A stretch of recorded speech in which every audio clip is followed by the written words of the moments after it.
we will be more or less 9.7 billion. And without the growth in the agricultural sector, we will not feed all these people. FAO says that the growth of food has to grow by 60%, food production. And for all of the agricultural sector, this will mean an increase in the production of these minerals. In Russia's experience, in a very short time, being a supplier and also a global purchaser of wheat. After some time, we became a supplier of wheat. Recently we have become responsible for 41% of the wheat around the world. And in 2014, or since 2014, the supply of mineral fertilizers grew by 2.1% in our domestic market. We raised by 77,000 hectares in average our area, and our wheat production has a capacity of 400 tons per hectare. We produce 63 million tons of fertilizers, and this year we will reach the mark of 65. And this year we also started a program to develop and grow the fertilizer sector. We increased our production from 60 million tons, and this year we will produce more than 65 million tons of fertilizers.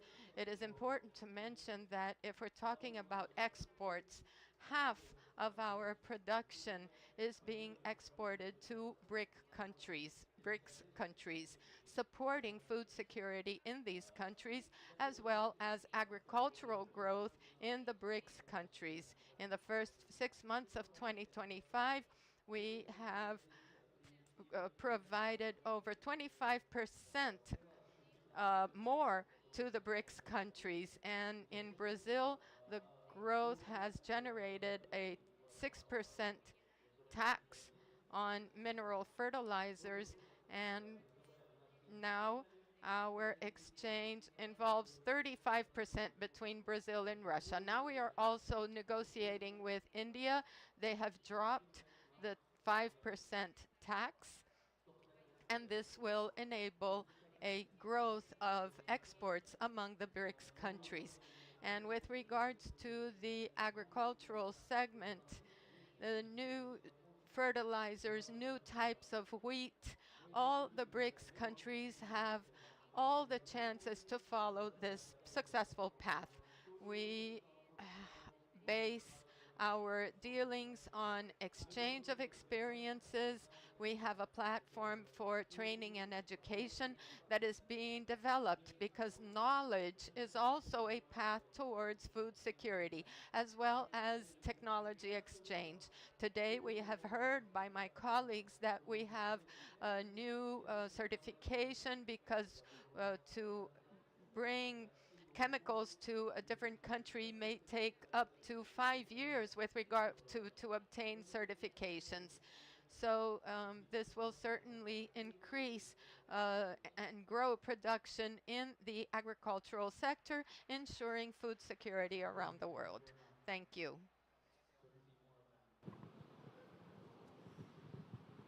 Now shifting gears a bit, and the next question will be targeted toward Ms. Buzi Mabuza and Mr. Sultan Ahmed bin Sulayem.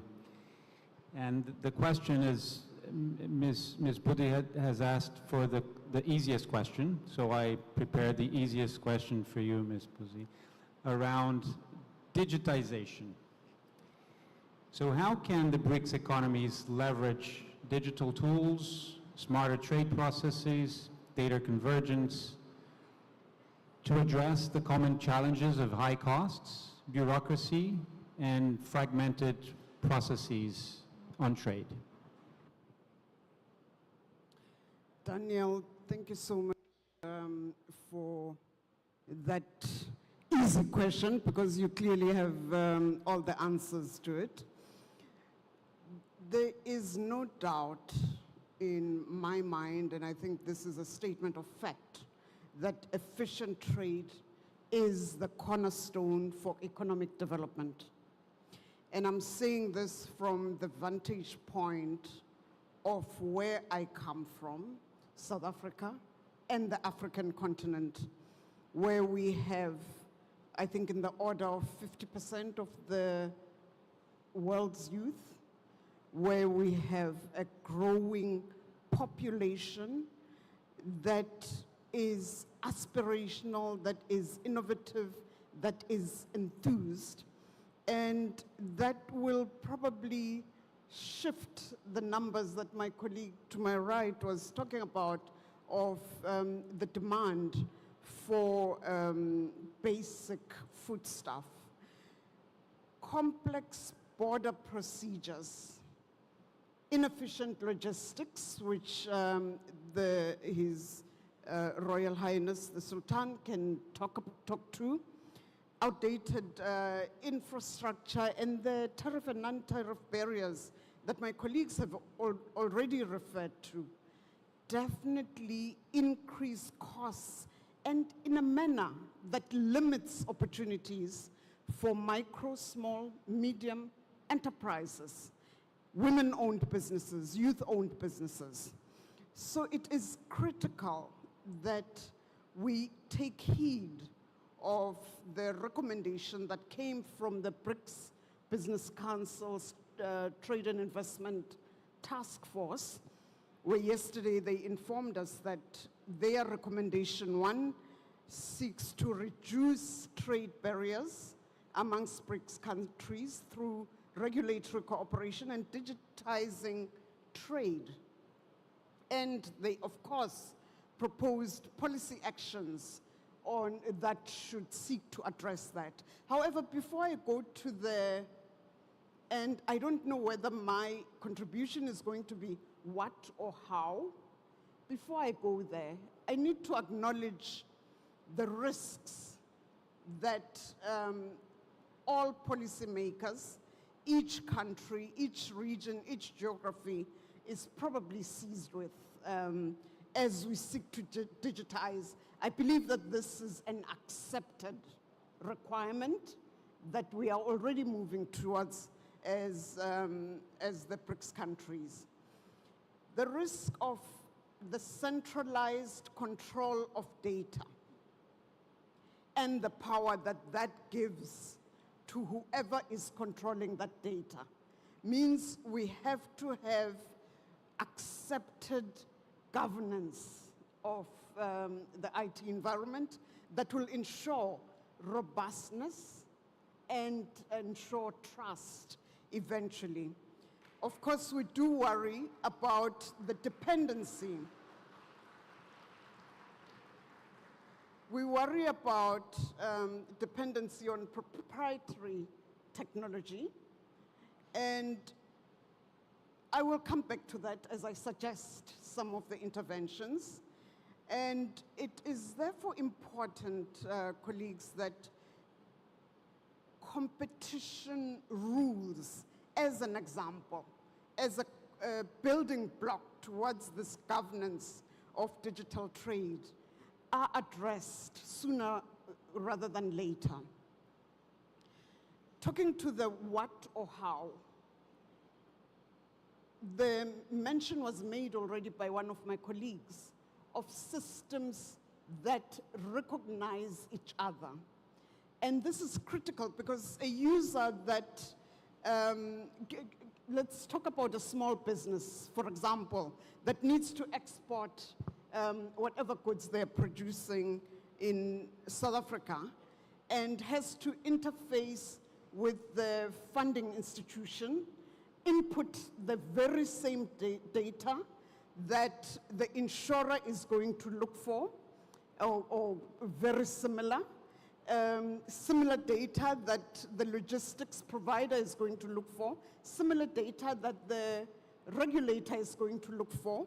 And what's worse is that once that widget is transported, there is a paper trail at each and every border in a continent that has 54 countries, each of them with numerous borders. This becomes a prohibitive cost to business. So I believe that it would be important in country, first of all, that the systems are able to talk to each other. So if I have to provide a regulator with my ID number to verify, they should have access to the national population database, and therefore I shouldn't have to keep inputting that same kind of data. Clear guidelines have to be put in place on the data transfer protocols and how data is going to be secured. Who is the principal provider of the security of that data, so that where there are breaches, one knows exactly where to go to. Standardized, and this is probably what I was explaining already, standardized electronic documentation, I think would assist absolutely everybody. There are countries such as mine that struggle to keep track of what comes into the country and goes out. And it's because we have so many points of data inputs, whereas if the input forms were standardized, then they would be able to retrieve from that data point.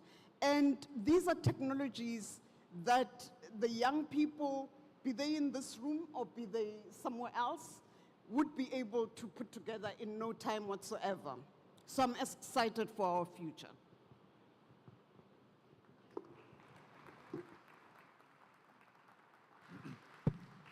I share your excitement, and I love the framework that you brought there. And I'd like to turn over the last question to His Royal Highness, Mr. Sultan Ahmed bin Sulayem. Do you agree with Ms. Buzi on the hows and the whats, or do you have a different perspective on unlocking trade through digitization?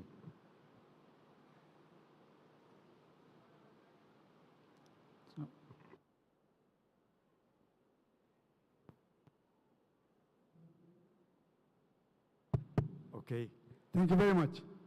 First, I want to clarify, my first name is Sultan, it's not a title. Now, I am really honored and pleased to be with you here today, and I totally agree with her on her presentation. And the issue really, we talk about trade between the BRICS countries. And today, in our experience, in our business, we found the trade is very resilient. No matter how many sanctions are issued, no matter how many geopolitical issues, so on, trade will continue, and the consumer will always buy what he wants at a price. But when you come to the supply chain is very fragmented and weak and really cannot cope. We've seen it during COVID, when China closed down, everybody stopped trading. A small incident in the Suez Canal, when a ship got stranded for 40 hours, it delayed cargo by about 3 months. So what do we need to do? We need to have, as a BRICS countries, to really strengthen our systems by, for example, having a digitalized, a standardized system of a cross-border interoperability. Develop digitally integrated corridors across all the intermodal, air, sea, and land. Invest in trade routes. Now, this is very interesting. When the Red Sea crisis happened, we were stuck. We have cargo destined to many countries and we can't reach them. We created new routes. These are routes that existed, but not traditional. We created a road between Pakistan, through Iran or Afghanistan to Uzbekistan within 8 days. So we take the cargo to our port in Karachi. From there it goes by road and by train all the way to Uzbekistan, to Warsaw in 10 days. Cargoes we transport from China by rail to Pakistan and will bring it to Dubai in 10 days versus maybe 40 days. These are innovative ways. Other routes also are the south-south route. So that is coming from Warsaw or Moscow south to Iran, and from Iran it goes by sea and end up in Africa. Same thing also south-north, the same road but south-north. Another one is the Arctic route or the North Route Corridor, which is an initiative developed by Russia, where you will see cargo coming from China, and instead of going through the traditional route through the Suez Canal, they can go through the Arctic route and reach Europe much faster.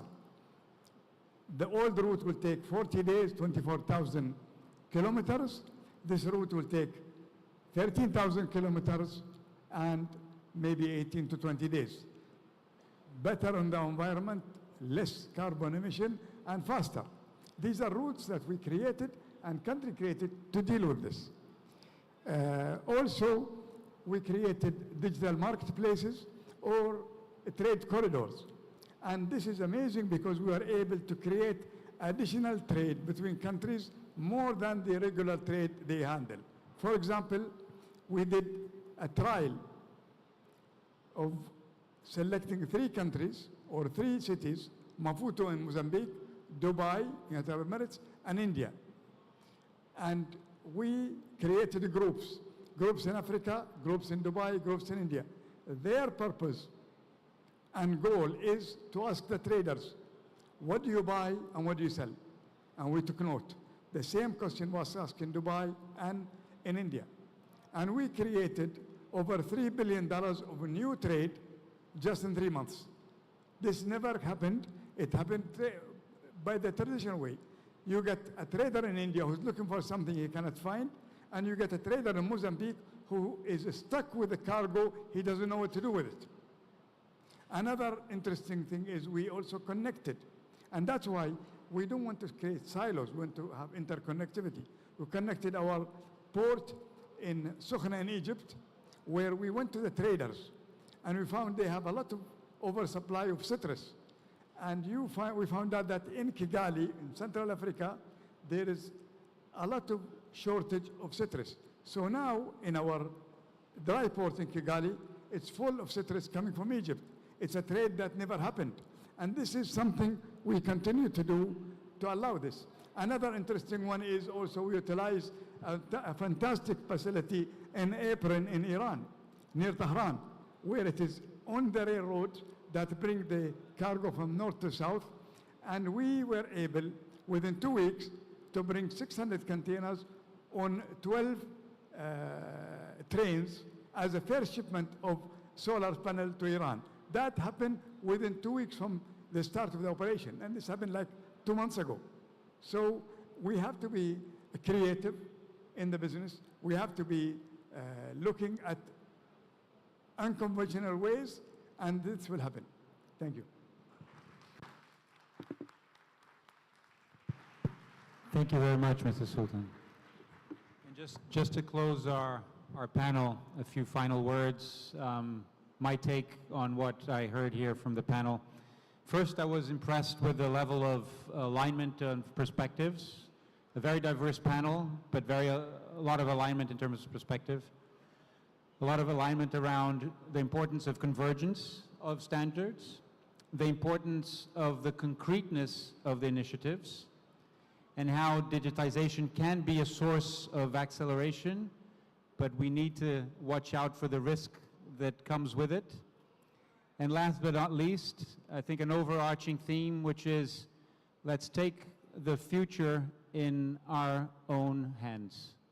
Thank you, my distinguished panel, for the session today.